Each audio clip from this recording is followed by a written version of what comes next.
Mayong adlaw Sugbo and the rest of Central Visayas, kininausab si Rob Cabardo sa Philippine Information Agency, Region 7. Ug welcome sa lain na sang episode sa atong programang Kapihan sa PIA. Ug mayong adlaw pudno sa atong mga followers and viewers nga kanunay gasunod ning atong programa, and also I would like to greet pudno sa atong mga media partners nga katanaw nato karon. Live diata karon no sa atong Facebook page sa Philippine Information Agency, Region 7. Ug karong adlaw no atong paghahisgotan ning bag-ong serbisyo nga itanyag sa Philippine Health Insurance Corporation no, o mas naila nga gitawag nato nga PhilHealth no, kaning ilahang PhilHealth Consulta Package no. So karong adlaw natay mahinabi gikan mismo sa PhilHealth aron mohatag og dugang pang kasayuran, dugang pang detalye og impormasyon kabahin niini og para makahibalo pod ning ang publiko, ang atong mga miyembro ni PhilHealth kung unsa ni siya kabahin no. So sa way pagduha no atong i-introduce no ang atong makauban ning adlaw para sa episode ni atong Kapihan sa PIA. Kauban nato mahinabi nato karon no si Miss Dina Sinches, siya ang Public Relations Officer sa PhilHealth Regional Office 7. Ma'am Dina, mayong adlaw ma'am, o welcome once again sa atong programang Kapihan sa PIA ma'am. Maayong adlaw Sir Rob, maayong adlaw sa tigsubay ning Kapihan sa PIA. Okay. Ma'am, siguro ma'am, before we proceed ma'am to our topic, ma'am, officially proceed to our topic ma'am kaning PhilHealth Consulta Package ma'am, siguro isip lang katahuran sa itong mga viewers karong adlaw, mga ilamin ninyo a very short opening statement lang na kay mga message nimo ma'am before ta magsugod. Yes ma'am. Yeah, so nagpasalamat gyud ang PhilHealth Region 7 no sa opportunity nga gihatag sa PIA nga makasibya ta og mga updates kabahin sa atong mga services, sa atong mga benepisyo nga gitana sa ato ang miyembro na matag Pilipino. So kani nga gayon amo gitik nga chance no nga opportunity nga ma-inform dili lang ang atong mga kaubanan sa media or atong mga kaubanan sa Association of Government Information Officers, but also ang ato ang mga matag kaigsunan no nga nanginahanglan gyud og health insurance coverage PhilHealth. Okay, thank you very much ma'am no. So malipayon pag mi sa PIA ma'am nga nag-guest kag balik na mo karon sa atong programa ma'am. Ug karon ma'am kaning PhilHealth Consulta Package ma'am nga of course sa ako mahog nga nakoy nadunggan about ani before, but I admit nga wala pa koy ka idea unsa gud about ani, and of course natay mga viewers and listeners ron ma'am ni atong programa ma'am nga na curious gyud, especially katong mga members ma'am. So first of all ma'am, mangutanya mi diha ninyo ma'am unsa gud ni siya about ma'am, bag-o ba ni siya inyo nga kaning service nga gi-offer ma'am, unsa kini about ning PhilHealth Consulta Package ninyo ma'am Dina? Yes, ang palapdan ni siya nga primary care benefit package alang sa tanang mga Pilipino. Kaniadto na nay mga programa ang PhilHealth, but dili tanang members nato ang maka-avail no. Kani nga naatay gitawag nga primary care benefit kaniadto nga ang gitarget ang ato ang mga underprivileged nga mga miyembro katong naa sa ato ang indigent ug mga sponsored program sa una no, diin maka-avail sila og basic nga pagpakonsulta, pagpa-check up ug mga diagnostic services dito sa ilang mga rural health units nga nagpa-accredit sa PhilHealth. Now, since na lagdaan ang balaod nga Universal Healthcare Act, diin nag-require pod no nga ang matag Pilipino ma-assign og usa ka primary care facility diin sila makapahiling sa ilahang panglawas no ug ang maka-avail og mga basic nga serbisyo.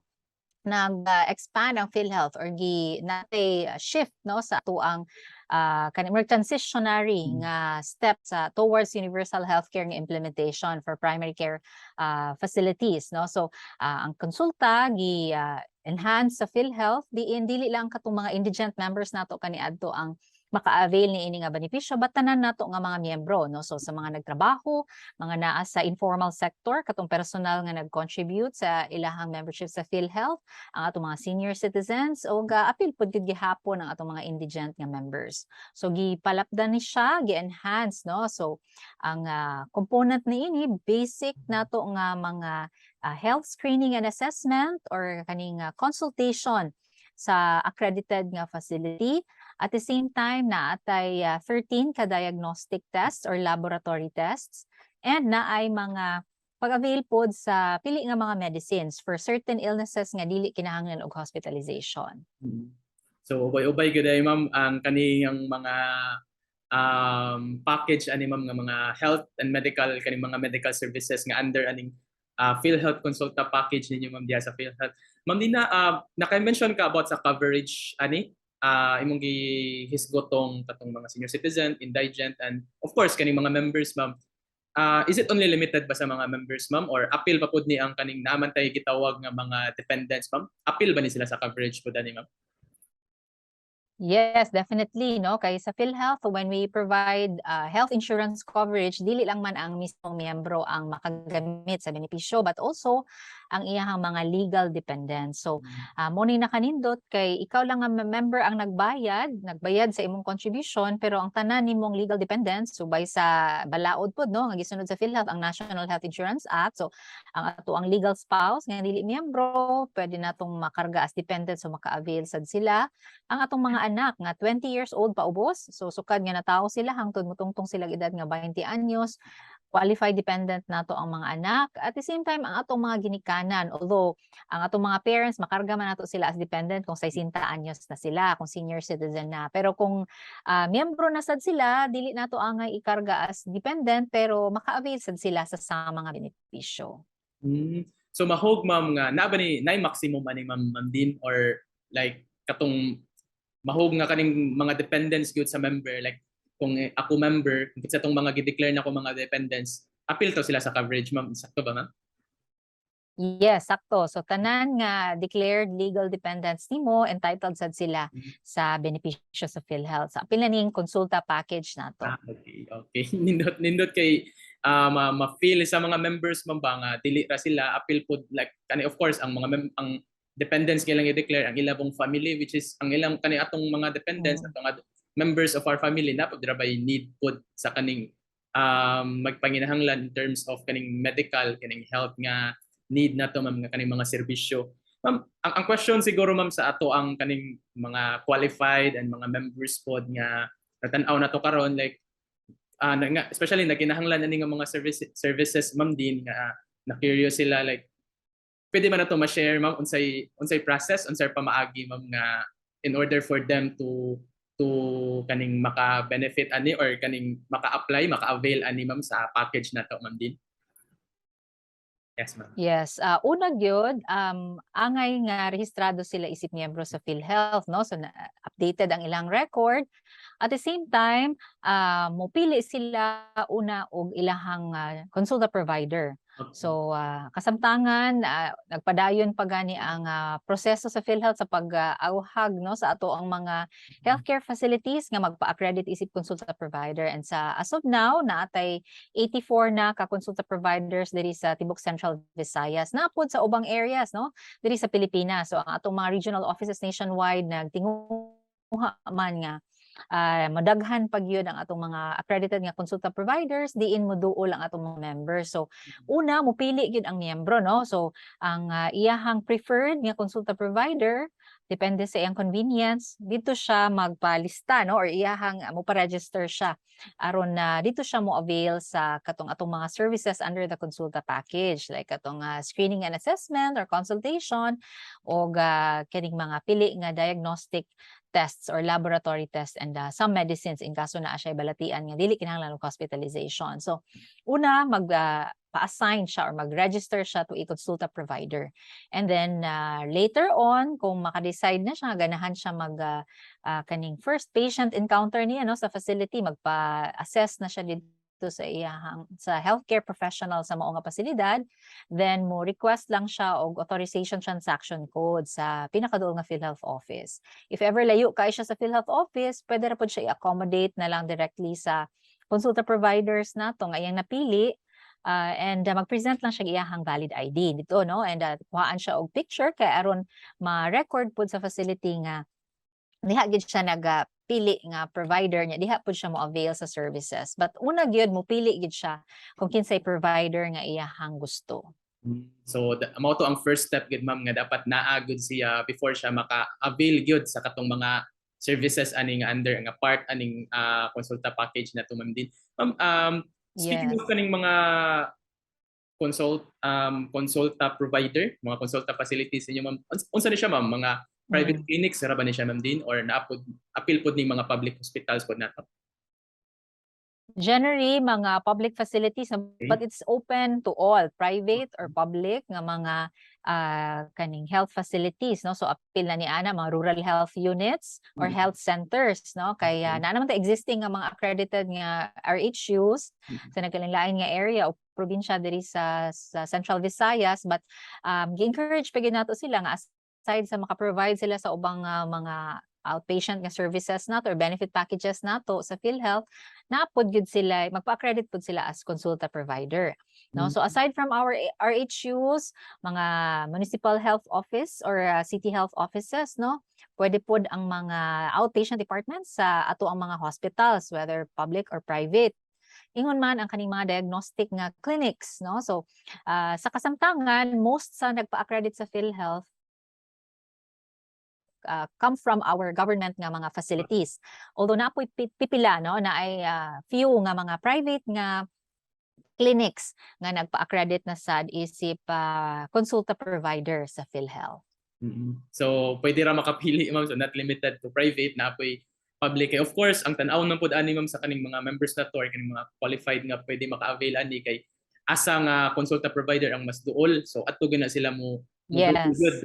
una, like for example naabay available ma-avail sila ning PhilHealth consulta package na to ma'am din, but the question is naba sila duol nga consulta provider dapit sa ilang area, which is unsay, so mao gid na ang ina. So ang nakanindot kay sa inyong gihisgot kaniha ma'am, naatay mga katong mga government facilities and also covered pod atong mga private, which is nindot pod siya nga area pod ana diha ma'am. Ma'am, ang ako lang mo balik lang ko to sa katong mga inclusion ani ma'am sa PhilHealth sa package ninyo. Apil ba ang kaning nagpadayon pa man ang pandemic na to karon, and of course naman tay mga COVID related, kaning COVID-19 related ng mga medical services. Of course, the testing and other unsa pa nabatay inclusion po dani ma'am sa atong pananim. Actually, under the consulta, dili part diri ang COVID nga management, no? So Okay. basic diagnostic test lang gid siya and screening. For testing dito sa mga accredited nato nga testing facilities or testing providers. And ato lang po nang i-mention later on sa Rob, no, kay naatay mahinungdanon po nga information nga ipahibaw sa publiko kabahin sa ato ang coverage for testing sa COVID-19. So for consulta, dili apil diri ang management sa COVID nga mga cases, but kato lang, no, ang screening or health assessment sa usa ka accredited or sa usa ka healthcare professional dito sa facility nga accredited with PhilHealth. Ang ako na lang po i-mention tagsa-tagsa ang mga laboratory or diagnostic test. Yeah, so apil niya na ang CBC with platelet count, urinalysis, fecalysis, sputomicroscopy, fecal occult blood, pap smears ato mga kababayan. Lipid profile diin makita, no, atong total cholesterol, ato ang LDL ug HDL, mga bad ug good cholesterol and triglycerides. Apil pod ang fasting blood sugar and oral glucose tolerance test, no, for those nga mag-monitor sa ilahang blood sugar. Apil pod ang ECG, chest x-ray, creatinine ug kaning HbA1c test. So kani sila generally most of these, no, gi-provide naman sa ato ang mga rural health units or mga health centers or municipal health offices. Ang nakanindot lang ani kay maka-provide pod si PhilHealth, no, og augmentation dito sa mga facilities, sabi na sa government facilities nato. At the same time atong mga members maaghat sad nga mo avail gyud niini nga basic nga services, no, nga dili ta moabot sa punto nga medyo komplikado na ato ang gipamati diha pa ta modagan og healthcare facility. So nag-encourage ni siya nga package o nga early on na natay regular nga pagpahiling sa ato ang health, no, para dili maabot sa punto nga lisod na kaayo i-manage, no. So dili kaya niini ang kaning mga complicated nga balatian sama sa kaning mag-develop na og coronary heart disease, no, ang atong mga members kay wala na monitor ang ilahang early mga conditions, no, kaning mga problema nato sa dialysis, no, kay early on wala na monitor nga tag-as na day ang mga blood sugar levels unya dito na ulahin na nga punto nga na damage na ang kidney tungod sa mga sa diabetes, no, o kaning mga uban nga mga common nga sakit. So kani siya kanang prevention. So Yeah. prevention is better than cure man gyud as the cliche says, no. So ang ato ang gitinguha sa PhilHealth nga ma-avail ni sa dito sa mga lagyo gid nga areas, no, kay usahay mao ni sila ang lagyo pud sa mga ospital. So dili kaayo accessible sa ilang hospital. So samtang wala pa na grabe ang mga sakit, no, or ang kondisyon sa mga Pilipino, ma-monitor na ilang health status. So appeal po na Sir Rob, no, ako na lang po i-mention nga for example na yung mga illnesses like kaning asthma, common colds and coughs, no, nga dili kinahanglan hospitalization or kanang mild case lang sa pneumonia, diarrhea, urinary tract infection or UTI, hypertension o diabetes, mo na siya nga mga sakit nga naapoy part sa konsulta package nga dapat ma-provide sa konsulta provider. So mo nang importante ma-assess una ang member dito sa facility, maka-visit siya, no, sa iyang patient encounter, maka-check siya kung unsa gyud iyang condition. So ang based pud sa assessment sa healthcare professional nga ni assess niya, ni hiling niya, then diha na mo continue kung unsa iyang kinahanglanon nga laboratory tests, no, or katong diagnostic tests, or kung nasuta ba ka nga taas na gid siya blood pressure, so naatoy mga maintenance meds nga pwede sad i-provide sa facility or sa konsulta provider. Okay.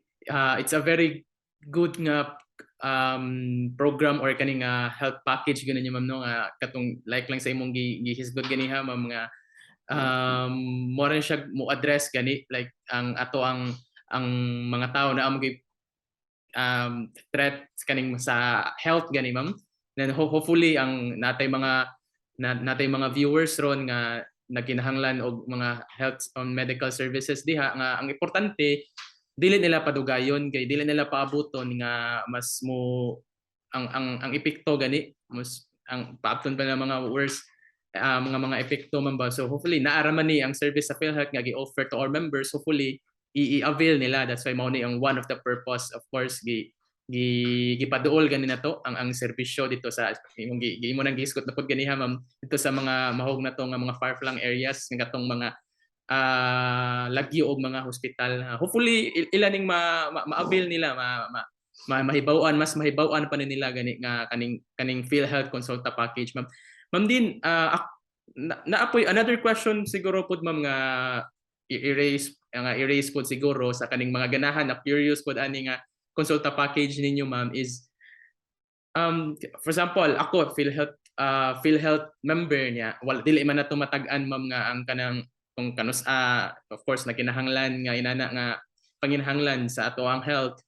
Unsay paano ni ma'am, like sistema ni ma'am? Of course sa PhilHealth naman tay contributions, monthly contributions. Naa ba ni mahog nga kanang minimum ma'am nga kinahanglan nga dapat nakabayad na kaning number of monthly contributions para mahog nga ma-qualified na ka nga mo-avail ani ma'am Din, or unsa ba ang sistema ni ma'am?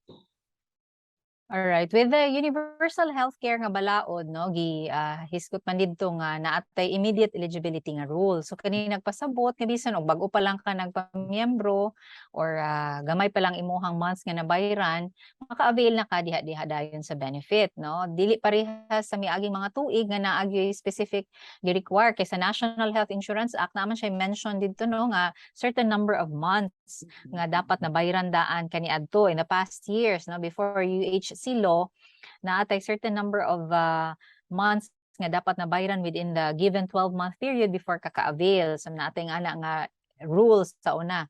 But at this point, dili na ta mo ihap sa number of months as long as duly registered ka.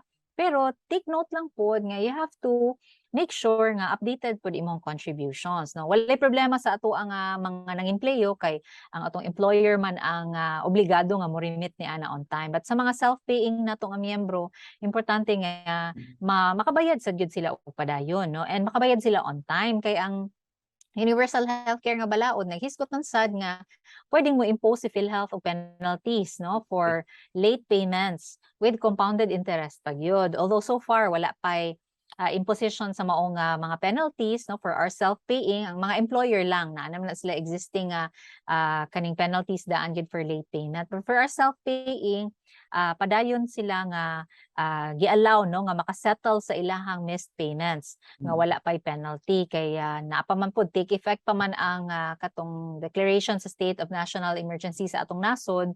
So wala pa pud nag-implement ang PhilHealth ani nga penalty. But mao nang atong gi-encourage atong mga members nga i-ensure nato nga i-regularly update pud gyud nato ato ang contributions.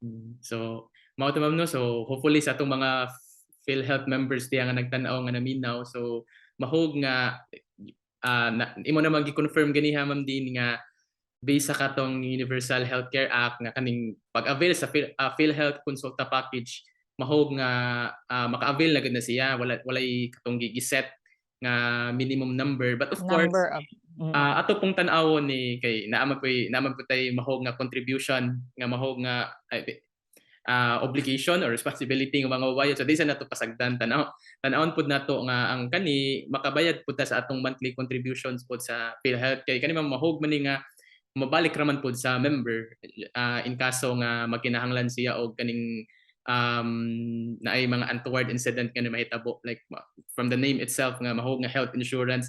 Siguro ma'am mo touch na lang pud ko ma'am din sa katong naka-mention man ka about payments kaning sa mga contribution payments ma'am, and of course I guess continue mo karon nga nag-update sa inyohang kaning portal ninyo online ma'am din. So siguro pwede ba makabayad ma'am online ma'am, or unsay naba mo yung mga bag-o nga mga innovations or changes ron in term when it comes sa inyohang kaning pagbayad sa kaning mga contributions inana ma'am, naba mo yung mga any changes ma'am or mga kabaguhan karon ma'am din, especially karon nga online, more on online ang mga transactions nato karon ma'am?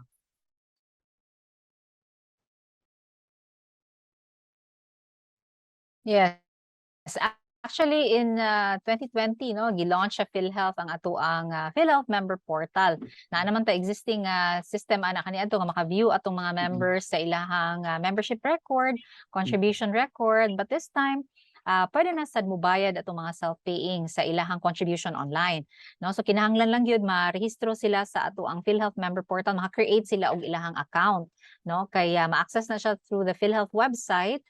Mo-create sila account using their 12-digit PhilHealth identification number. Anya dapat naa sila email account nga ilahang ma-access, no? Kay didto na ipadala pud ang verification code once makompleto nila ang pag-create sa account. So once na maka-view sila sa ilahang member portal nga ahang contributions, but importante pod nga nakapa-update sila sa ilang membership record sa PhilHealth, no? Naka-declare sila pila ilang monthly income kay mao man toy basihan sa i-compute, no, nga kaning premium nila matag bulan or on a quarterly basis ba kaha. So kung maka-create na sila account sa member portal, at the same time naa sila credit card or a debit card, or naa ba ka sila GCash or Maya or Pay Maya, no? Maya na siya karon nga account. Pwede sila dito mo transact sa member portal. So pwede na sila dili mo adto mismo sa atong mga local offices para mo transact sa ilang payment. Although nagyapon option kay dili man tanan gid nato mga miyembro na ay easy access with the internet, no, or na uban dili pa gid ana kaayo ka techie, no, or tech savvy. So pwede naagi hapon sila option to transact at the nearest PhilHealth local health insurance ng mga accredited nga collecting agents. But ang payment lang sa collecting agents would be ang applicable month or quarter, no? Dili sila kabayad og nilapas na nga quarter. For missed payments, dito na to na isettle gid sa PhilHealth office or i-try sa PhilHealth member portal.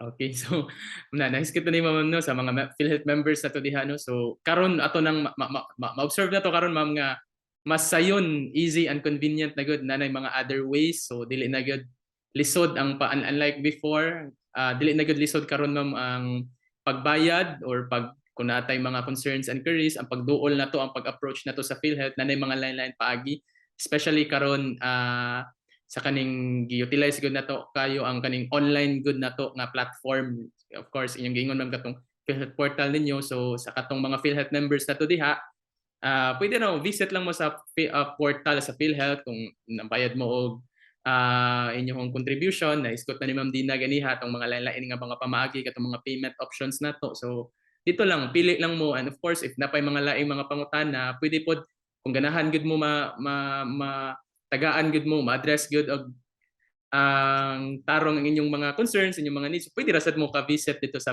branches and offices sa PhilHealth. So Ma'am Din, Yes. yes, dagan patatag na patatay yung mga other papud nga mga topics ani Ma'am, like nakasugod naman taning PhilHealth Consulta Package niyo Ma'am, but our time ani atong program sa kapihan sa PIA na pupos naman atong oras. Siguro Ma'am, before we officially end na siguro Ma'am, I'll give you an opportunity lang siguro Ma'am nga muhatag sa inyong parting message Ma'am to the general public, of course sa kaning atong mga PhilHealth members Ma'am nga naminaw nagtan-aw na to karon na basig naa mo yung mga mahug nga reminders nila unsa pay message nimo nila inyong mga tambag gikan mismo sa PhilHealth nga of course kung ganahan sila mo avail ning atong PhilHealth Consulta Package.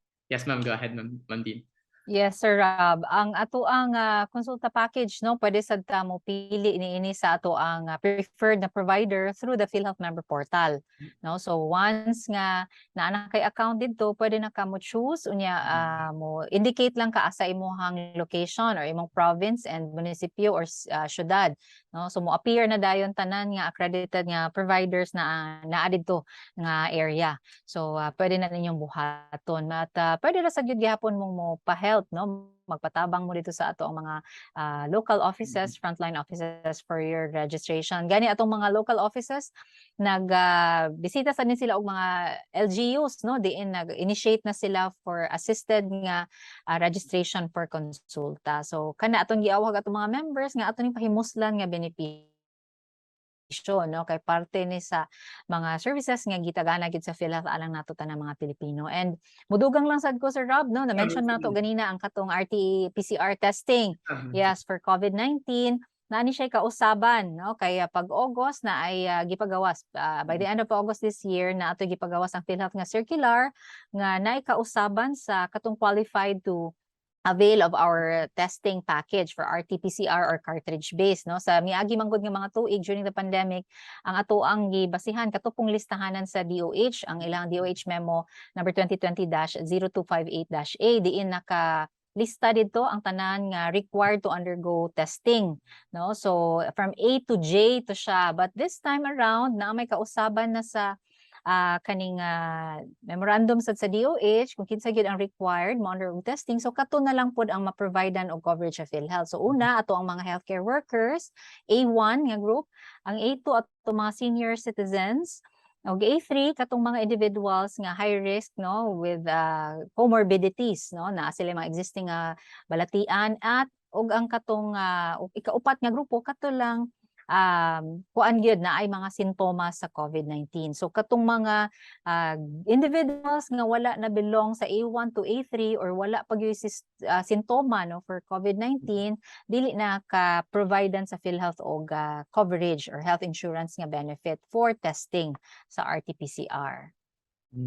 Okay Ma'am, no, so hopefully no hinaot unta nga ang atong mga PhilHealth members mopahimos ning ato ang kaning mahog nga serbisyo nga gitanyag sa atong Philippine Health Insurance Corporation, no. So Ma'am Dina Sinches, Public Relations Officer sa PhilHealth Regional Office 7. Ma'am, daghan kay salamat Ma'am, no. So in behalf Ma'am sa among regional head diri sa Philippine Information Agency Region 7 Ma'am, kasi Ma'am Fayetren yan Ma'am, once again thank you very much Ma'am sa pag-accept sa among invitation nga mag-guest for this episode, today's episode sa atong programang Kapihan sa PIA Ma'am, for giving valuable information Ma'am to the public Ma'am nga makatabang good, especially kaning offering ninyo karon nga PhilHealth Consulta Package Ma'am. So daghan kayong salamat Ma'am Dina Sanchez sa PhilHealth Region 7.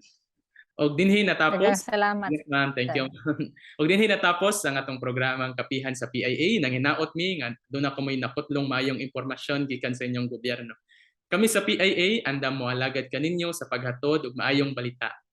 Until next week, mga higala, kini si Rob Cabardo sa Philippine Information Agency, Central Visayas. Mayong adlaw. Daghang salamat.